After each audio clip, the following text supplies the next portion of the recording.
Welcome to IMRAN STAR video, or as we call it, ISVi, the collaborative lens on Vancouver, unfiltered, unscripted, and powered by community.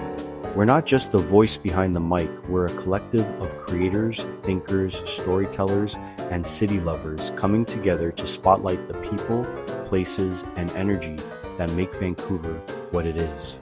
From coast mountain skylines to neon-lit backstreets, we're covering everything from downtown buzz to the untold stories shaping our scene. You'll find us exclusively on YouTube, no algorithms, no filters, just real talk. For behind the scenes, updates, and chaotic brilliance in real time, follow us on TikTok and Instagram. So hit subscribe, drop a comment, and help us grow from 100 to 10,000 and beyond. Because this isn't just our platform, it's yours too. Turn it up, get into it. Let's talk Vancouver. This is ISVi. There are a few things Vancouverites take more seriously than rent prices, yoga class loyalty, and whether or not it's patio weather, and one of those things is craft beer. This isn't just a city that drinks beer. It microbrews it, names it after mountains or existential dread, serves it in tulip-shaped glasses, and then debates the mouthfeel like it's a breakup.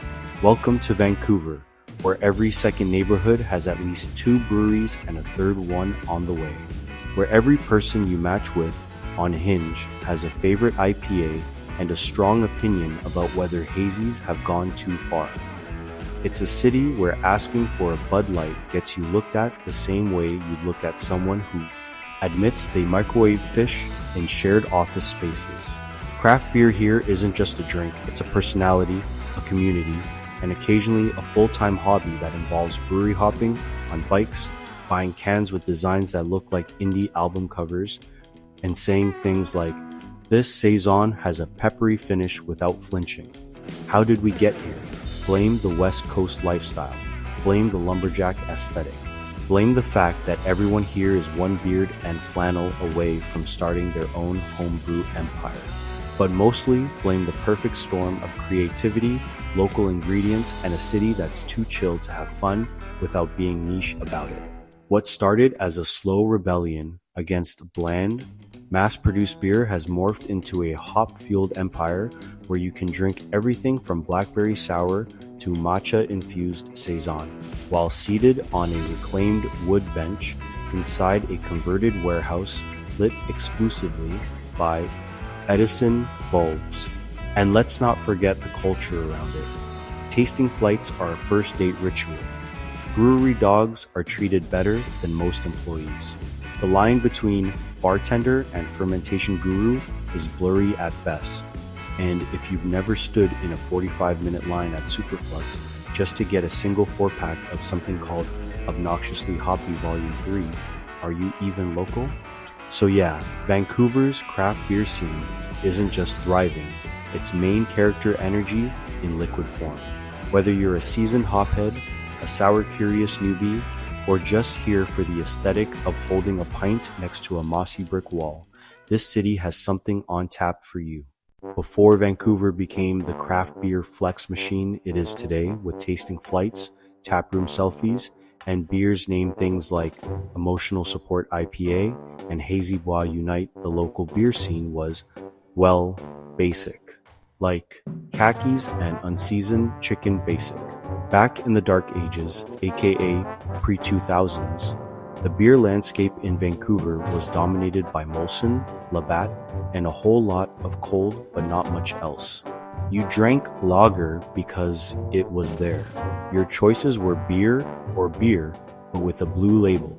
Craft didn't exist yet unless you count the time someone added a lemon slice to a Canadian. Then the craft beer revolution came rumbling in like a hungover hipster on a fixie. Around the early 2000s, local visionaries started brewing beer that actually tasted like something, and just like that, Vancouver began its transformation from macro brew mediocrity to a full-blown hops-obsessed utopia. The epicenter of this beerquake? East Van, aka the land of reclaimed wood, bearded baristas, and exactly 42 breweries per square block citation vibes. With its industrial spaces, artsy energy, and a community that thrives on kombucha and stubbornness, East Vancouver became ground zero for a beer explosion that was somehow both chill and extremely extra. Early champions like Storm Brewing led the charge with Frankenstein-level experimentation. Think lavender stouts and pineapple jalapeno IPAs, while other local legends like R&B Brewing and Red Truck proved that craft didn't have to mean weird, it could just mean good. People started realizing they liked tasting hops, malts, and things other than pure regret. Then came the craft boom of the 2010 seconds, and suddenly Vancouver was one giant IPA with legs. Breweries popped up everywhere, in alleyways, warehouses, old mechanics' garages, and probably one or two ex-yoga studios. The Vancouver Craft Beer Week became an institution.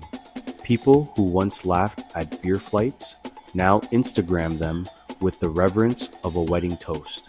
And the best part? It didn't stop at beer. The craft movement bled into culture and amena, with breweries hosting everything from live music and trivia nights to therapy dogs and silent discos with sour pairings, because of course they did. Vancouver's beer scene went from niche hobby to full lifestyle brand, and let's be real, we all drank the Kool-Aid. It was barrel-aged and had a 7.5% ABV. So here we are, decades later, a city that rose from macro brew monotony and built an empire on fermentation, community, and branding that makes your tote bag jealous.